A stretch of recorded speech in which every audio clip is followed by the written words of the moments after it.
Tom Cruise became so hated in Hollywood.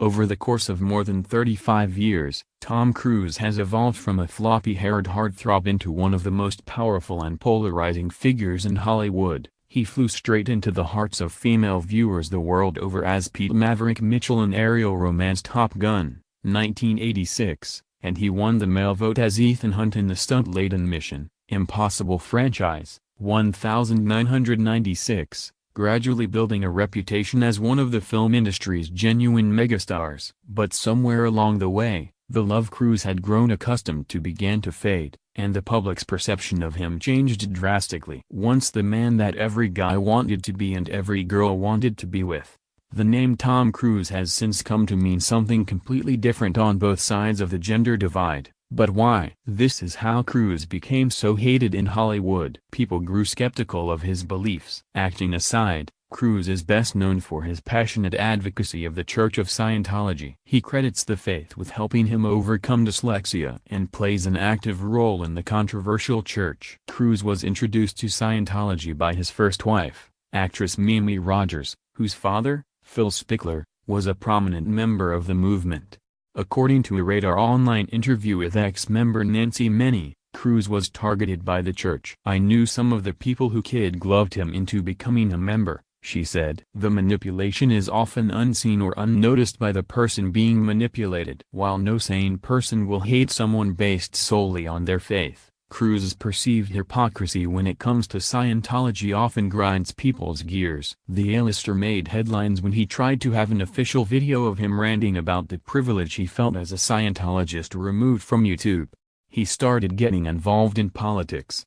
Despite Rogers and Cruise separating in 1990 after 3 years of marriage, his dedication to Scientology continued to intensify. Cruise's fervent beliefs transformed him into an international lobbyist, spearheading the church's drive to become a recognized religion in Europe with little success. According to the Irish Examiner, leaders in Paris came to an agreement in 2005 not to make him an honorary citizen because of his affiliation with the church.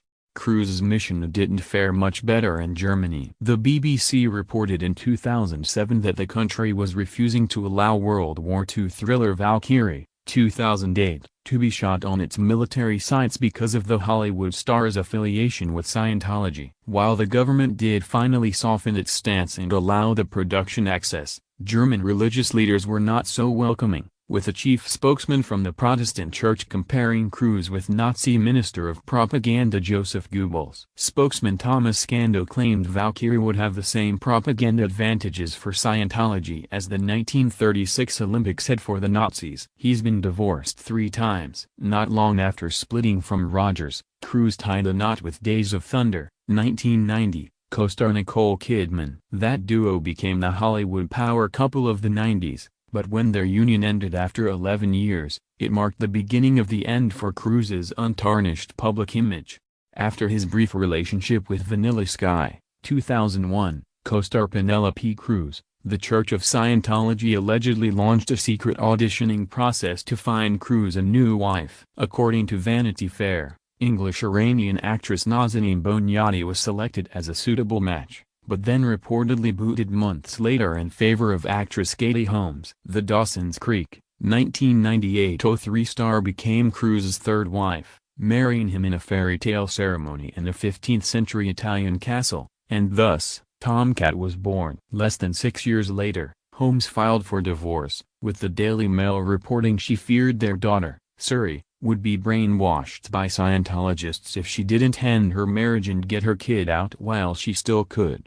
He developed a reputation as a control freak. Persistent rumors that Cruise is controlling behind closed doors have followed the actor for years. Us Weekly reported that Kidman often lived in the shadow of Cruise. "We would go to the Oscars and I would think, I'm here to support him," the Australian stunner said. "I felt it was my job to put on a beautiful dress and to be seen and not heard." In an interview with David Letterman not long after their divorce, Kidman joked that she was now able to wear high heels again. Kidman is several inches taller than Cruise, though her ex's behavior at the end of their marriage was no laughing matter. Alex Gibney's documentary Going Clear, Scientology and the Prison of Belief, 2015, alleges Cruise had members of the church wiretap Kidman's phone so they could keep tabs on her and manipulate divorce proceedings.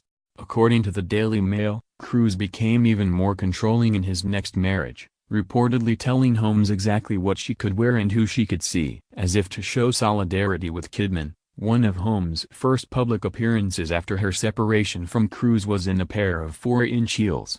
His control's issues extend to the set.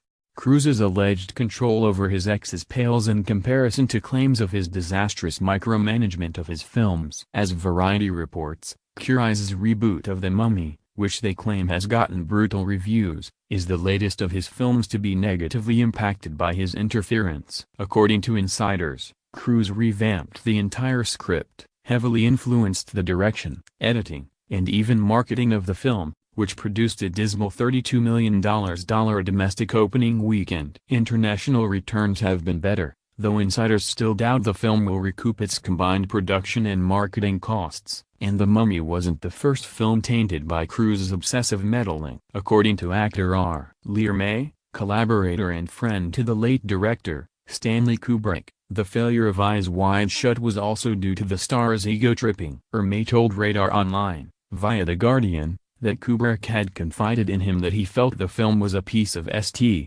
because Cruise and Kidman had their way with him. He's lost a female fan base.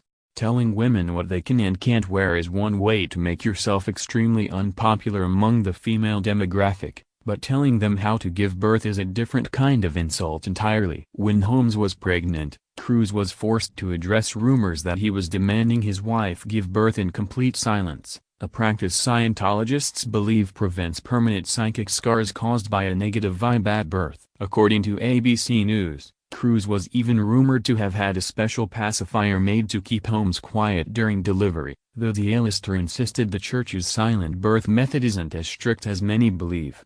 It wasn't the first time Cruise stuck his nose into the childbirth debate. He made headlines in 2005 when he openly criticized Endless Love, 1981. Co-star Brooke Shields for taking medication to help her cope with postpartum depression. Shields responded by telling Cruise that he should stick to saving the world from aliens and let women who are experiencing postpartum depression decide what treatment options are best for them. Cruise's third and final strike came when his alleged on-set infidelity was exposed. Rumors that Scientology bigwigs encouraged Cruise to cheat on first wife Rogers with second wife Kidman on the set of Days of Thunder were reportedly confirmed by former senior church executive Marty Rathbun. Studios got sick of him, too. Cruise's behavior off the big screen eventually began to affect his career. In 2006, Paramount Pictures ended its 14-year working relationship with the actor, fearing his erratic actions were going to negatively impact receipts for the upcoming Mission: Impossible 3. Apparently, it wasn't just the actor's affiliation with Scientology that had the studio sweating. Cruise's bizarre appearance on Oprah led many to question his sanity, with viewers watching in disbelief as he jumped up and down on his chair maniacally while declaring his undying love for Holmes. Redstone was quoted by CNN saying that although we like him personally, we thought it was wrong to renew his deal. His recent conduct has not been acceptable to Paramount. He became one of Hollywood's most overpaid actors. The gender pay gap has been an issue in Hollywood for a long time. According to Tinseltown stalwart Alec Baldwin, the problem is not sexism, but a select few A-listers, such as Cruise, who demand ridiculous pay. According to E! Online, Baldwin said, "I believe we can balance the scales if Tom Cruise would lower his quote by a mere $29 million.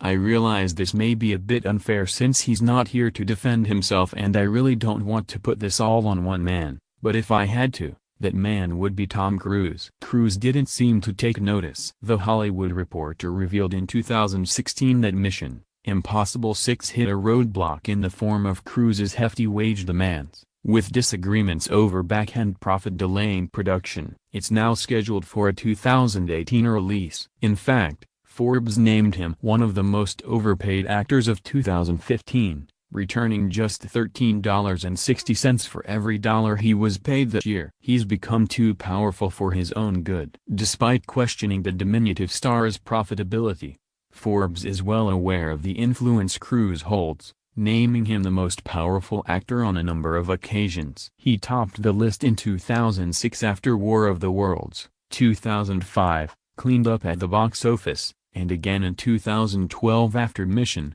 Impossible: Ghost Protocol, 2011, brought the franchise back from the brink. While most studios strive to get the big names on board, when those egos get too inflated and start calling the shots themselves, it can become a problem.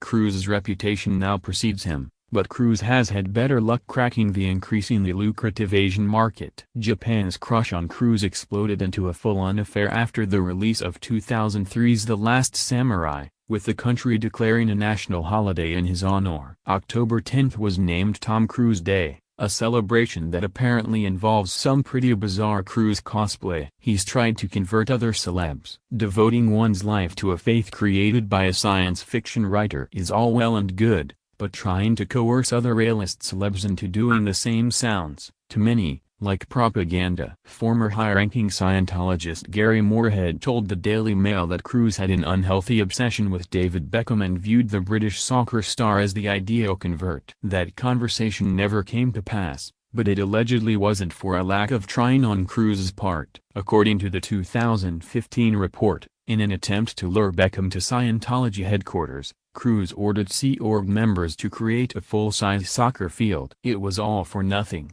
as Beckham and wife Victoria reportedly pulled a no-show, doing their budding pop star son Cruise Beckham a huge favor in the process. If Every Day was Auditor's Day doesn't quite have the same ring to it as the original. Did he abandon his daughter? Cruise has 3 children. Isabella and Connor were adopted with Kidman during their marriage, and Suri was fathered with Holmes before they split. Eyebrows were raised when Cruise missed his eldest daughter's Scientologist wedding in 2015, though Bella, who now has a child of her own, claims she does keep in contact with her dad. The same cannot be said for Cruise's youngest, however. According to a June 2016 report from In Touch, Cruise has not had contact of any kind with Suri in years. Cruise has allegedly blamed his absence on a busy work schedule, though the excuses have been supposedly wearing thin with both Holmes and Suri, according to an insider. Tom eats, breathes and sleeps Scientology, the source told In Touch. He's disconnected from Katie, and then de facto from Suri, because of her connection to Katie. He hasn't seen her since she was 7. Suri turned 10 in 2016. It became popular to hate him. Does Cruise really deserve to be hated in Hollywood and beyond? Some say all this negativity boils down to a simple case of jumping on the bandwagon. For every film fan that harbors a genuine hate for the man, there's another who will avoid his movies based solely on the sway of public opinion.